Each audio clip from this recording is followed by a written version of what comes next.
These are the inside tactics that you need to know and master for when you fight.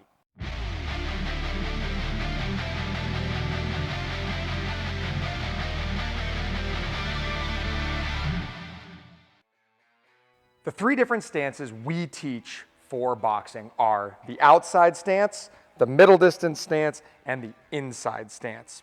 Each of these stances is designed to shut down the most pressing threats that you run into at that distance. This is my athlete, Antonio. He's going to be helping us demo all of our stances and inside techniques today.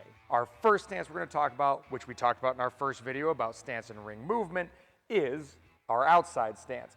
Our outside stance has my lead hand protecting my center line from ones and twos, bang, bang, and low, bang, bang. Good. And it has my rear hand protecting me from that long slappy hook high or low, right on that liver side. These are the main techniques that I'm going to run into on the outside. My guard reflects that. Now, as we get closer to each other, all of a sudden this stance doesn't adequately protect us from the tools at this distance anymore.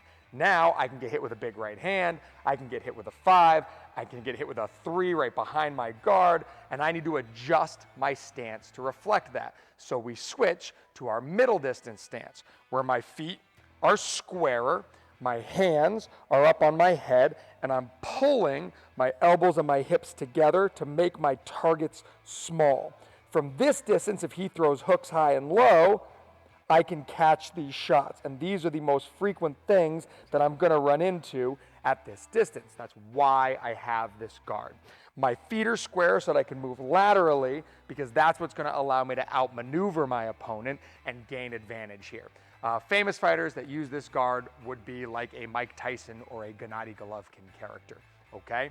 So, if we have this middle distance guard, eventually we get to a place where we've got our guard up, and I'm so close that I can't use distance out as effectively as a defense. Maybe Antonio throws the 3 and I step out, but he can still hit me with the 2. It would take me 2 beats to get out of the way instead of just 1. You get to a place where it is safer to move in than it is to move out. The other thing that ends up happening is with this high guard up, if we're pressing into each other nice and tightly here, there's still just a lot of real estate to be able to work with here. This is a shooting gallery. The middle distance is very active, it's very busy, and it's very, very dangerous, okay? So usually what'll happen is one athlete will drop their left hand, I'm gonna be the one dropping my left hand, and they'll hide behind their opponent's lead hand and shoulder. Now, if Antonio doesn't also drop his left hand, that leaves a lot of real estate here for me to be able to hit, while I'm fairly protected behind his lead hand, all right? So what'll happen, we're in here tight, I'll drop my lead shoulder, my lead hand, Antonio will drop his lead hand, and we'll go shoulder to shoulder, right in here. Some nuance as we get into this inside stance, this inside guard. We're shoulder to shoulder, my feet are low and strong, and I am cupping my opponent's elbow here. This is going to be important later because this is a point of contact you can use to deny space from your opponent and to create space for yourself. The reason this is our inside stance in boxing is severalfold. The boxing rule set says you can't hold both arms and hit. If both arms are tied up, the ref is going to break you, but you are allowed to hold one arm and continue to hit. The boxing rule set also says you're not allowed to hold the back of the head and hit, like in MMA, Muay Thai, or a hockey fight. So we don't prioritize tying up the head right now in our basic inside stance. From a more biological standpoint, your liver is on your right side, and this is one of the reasons why we go left shoulder to left shoulder. Left shoulder to left shoulder, our liver's way back here in a safe position. If we went right shoulder to right shoulder, we could each hit each other in the liver, and this is mutually assured destruction. You wouldn't want to give that person a chance. It's really funny where guys are in there, they're trying to kill each other, they're working hard, they're aggressive, they'll bounce right shoulders together, and they'll both have this very polite moment where they recognize the threat, and they'll slide back over to that left shoulder because they know that that's a safer position with a little more longevity for both of them. The final reason we go lead shoulder to lead shoulder on the inside is because it creates the quickest exit from a punching exchange.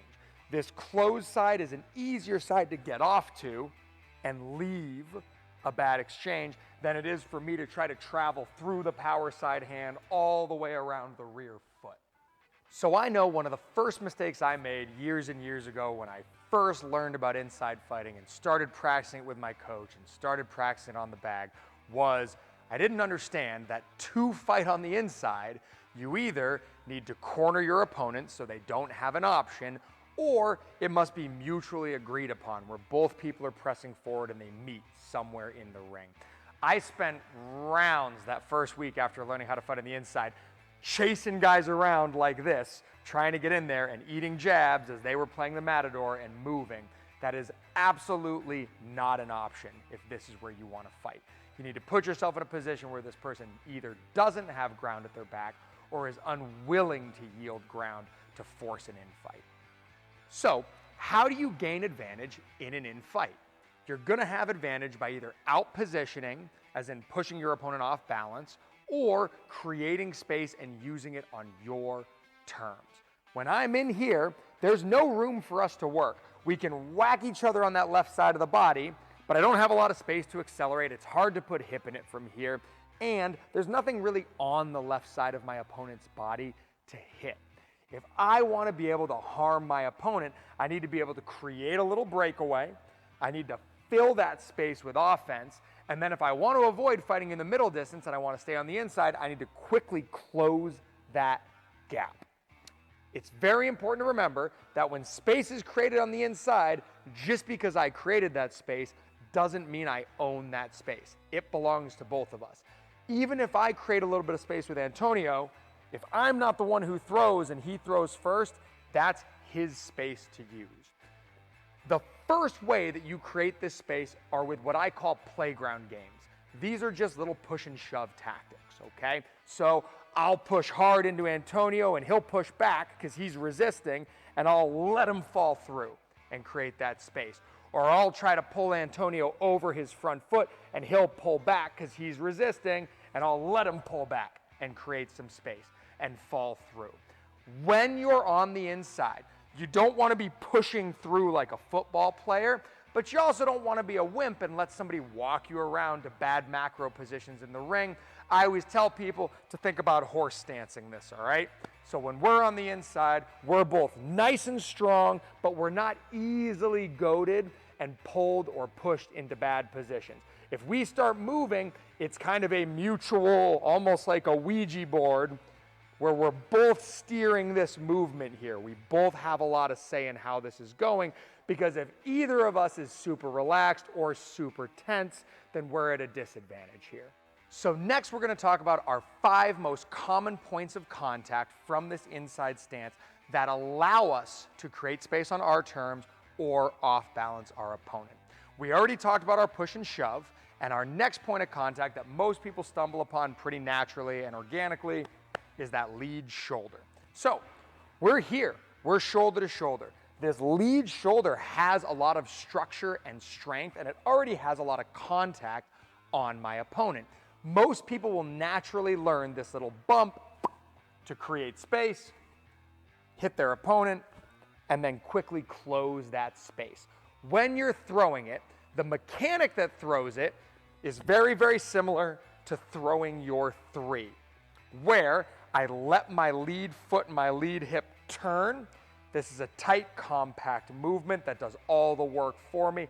I'm never going to have success with this if I'm just trying to whack this person with my shoulder. I got to use my whole body and my whole structure here.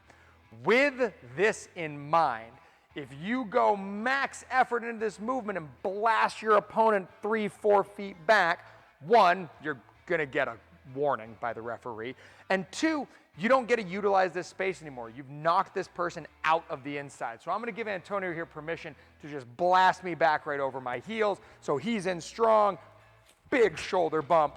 That was wonderful, but I end up in a position where now we're fighting on the outside. That's no good. If Antonio is going to do this effectively, he creates just enough space to squeeze his fist through, and then before I get a chance to get off, he closes that space up. Our second point of contact for creating space is going to be our lead forearm and elbow. Now, this limb isn't very strong when it's unstructured and just out here. So usually what I do is I structure it off of the side of my body like this, where I'm driving my fist into my body, I'm bracing with my lats and squeezing my arm. When I steer with this, it's not that I'm moving my arm independently, it's that I'm bracing with my arm and I'm turning my whole body and my hips to help off balance this person. This is going to create a stronger structure and it's going to make it harder for this person to resist getting tipped over their heels. From a physics standpoint, when I'm doing this, if I'm down low and I'm trying to push against his belly, his center of mass, he's not going to move very well.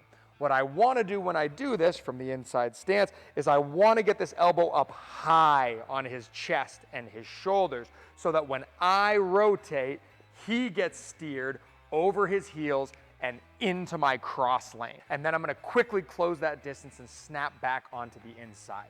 So we're in here, structure, turn, hit, return. Notice that when I step in there, I'm not gently walking in to try to get back on the inside. After I get that right hand off, I'm snapping in quick and strong. We said this at the beginning of this lesson. Any space that's created belongs to both of us.